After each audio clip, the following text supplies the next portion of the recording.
Welcome to the Marketing Revolution podcast. This is the underground movement of savage marketers from all over the world. We are not Fortune 500 companies. We are real entrepreneurs with real businesses that have one major thing in mind: to set goals and devour them daily. Because we understand that everyone wants to eat, but only savage marketers are willing to do the hunt. Now let's get this revolution started. Hey, what's up, everybody? John Hiley here with the Marketing Revolution podcast and the Marketing Savage Facebook group. I hope you guys are having an amazing day today.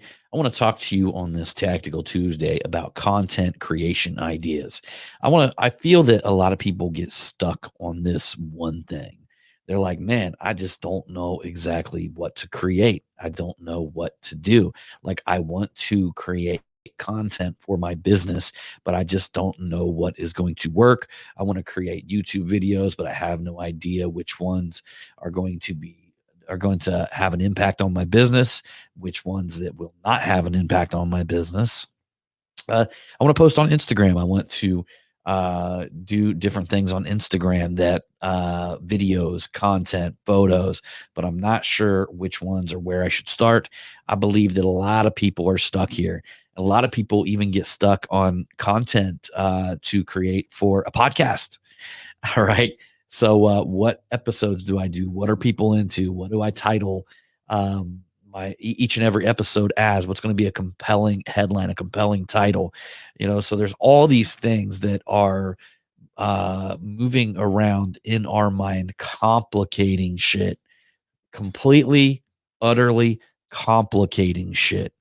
So I want to talk to you guys a little bit about that today, because it should be way fucking less complicated than a lot of us are making it, okay? It is as simple as doing research. You've got to understand that the best marketers are always looking for research. I want to say probably are always researching.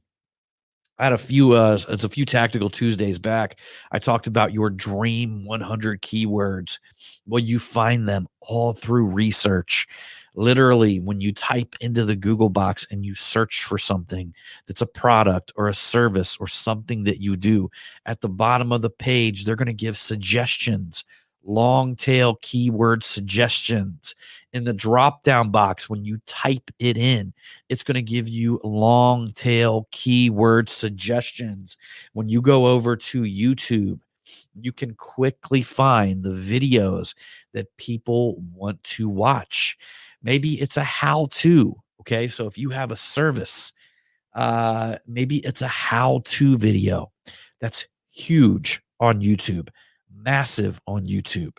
And if you give people an idea, if you show them a how-to, how it is being done, it does not necessarily mean that people are going to go off and just actually do it themselves.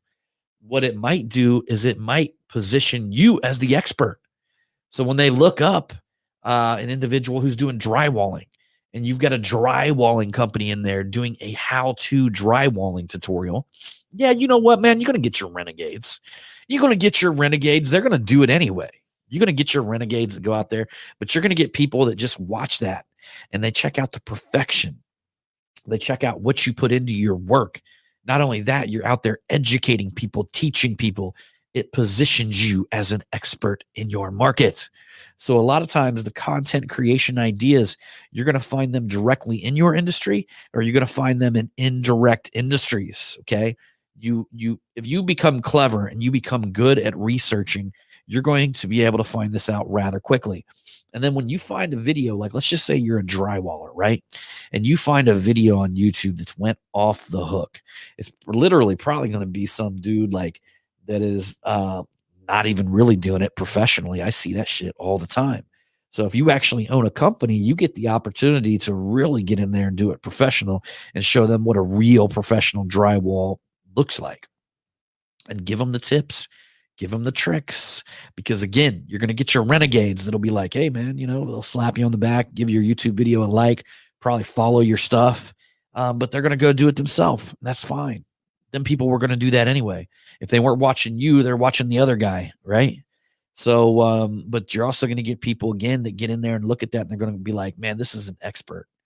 What's your key to doing this is number one, if you're writing blogs, you want to find what blogs in your industry and your niche are coming to the top when you search on Google. And then you want to title your blog something similar, because if they're at the top, then that means people are compelled to read the headline of the blog and click on it. Next, you want to become good at making yours better than other people's, right? So when you read through it, if you're a professional in your industry, you could be thinking of the additional things that you could add to this blog. Same thing with YouTube. You want to find out the YouTube videos that are gaining traction. Okay. If you've got competitors, or even if you've got indirect competitors, meaning that if, indirect being a different business, but also indirect being that maybe you're a drywaller in New York City, but you found a company out in San Diego that's killing it on social media, right? So maybe you go and look at what they're doing. What type of YouTube videos are they doing? Are they using specific keywords like cities? Are they using the word San Diego in their title? There's a lot of little things that you can look and you can research. How are they writing the description? How can you write a similar description? What links are they providing on the actual description? What call to actions are they using in the video? Are they asking people to subscribe?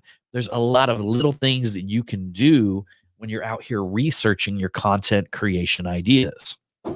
Another thing is follow some companies that you admire on Instagram or on YouTube, or follow the RSS feed of companies that you admire and collect that data, collect that information. If they've got things that you can sign up for and you can get emails from them, newsletters, anything like that, get yourself an inbox and have them emails and newsletters going to there, because you're going to want to read. You're going to want to know what sales they're doing, what offers they're promoting, because it's likely if it's working for them, it could work for you. You got to be a master at doing research, my friends, a master at doing research. And then when you get good, you'll actually be able to approve up on these things that you find and these ideas that you find. Okay. But even if you can't improve on it, even if you can improve on it, it's better that you go out there and you do it anyway. Because, man, my very first podcast actually is so funny. I listened to, it wouldn't bring me the very first podcast. My very first podcast was called Dent Trainer Radio. And, but it showed me, it showed up like episode 12 to like 20 or something like that, was still over there on iTunes. So I was able to go back and listen to myself back in the day and kind of compare it to now. And it's just night and day, man. It's night and day. You're always going to suck when you start something, right? But I'll tell you what, man, like I got some videos for several of my service-based companies that still, they were recorded back in the day. It was piss poor lighting. It was honestly, the background wasn't really the nicest, so it wasn't even really market positioned to be super premium. But these videos got millions of views, and they still send me leads all the time because the quality of the work was there. So the quality of the work was there, and the market positioning where I was able to stand out as an educational leader in my industry was enough to bring tons of people into that service. I may have made, I would say off YouTube, I really can't track it because so many people come in and they're just like, I watched all your videos, but millions and millions and millions of dollars off of YouTube. But you got to be willing to put in the work, and you got to go out there and look and see what is working. When I started, I had the same problem as you. I just started doing stuff, and I didn't really know about researching. I just put together what I thought would work, and some of it did work. Some of it worked. But what really worked at the end of the day was, especially for my service-based companies, it was the how-to stuff. So if any of you guys have a service-based company, it's the how-to stuff that really works. If you're in the fitness industry, go find out whatever the fucking best of the best is doing in the fitness industry and just try to model what they're doing, but do it in your own style. Give it your own feel, but still relay that same congruent message to your clients or to your viewers, to your subscribers. And you'll win. You will win. But Rome is not built in a day, but you can cover a lot of ground by going out there and figuring out what other people are doing and take some of the stuff they're doing and applying it with your with your service and your product or whatever it is that you're selling. So, anyhow, appreciate each and every one of you for coming along on this Marketing Revolution podcast. And if you have not, please subscribe to the podcast. We do episodes every day. And if you haven't written us a 5-star review, tomorrow we're going to be doing Winner Wednesday, where we give something away every week only to people who write us 5-star iTunes reviews. So make sure you get in on that. We appreciate it. I mean, we're getting up there, but I feel like we're stalled out a little bit. So I need you guys' help. Jump in there, write some reviews, and let's get this ball rolling. All right, everybody, I appreciate you. And as usual, we'll see you on that next one.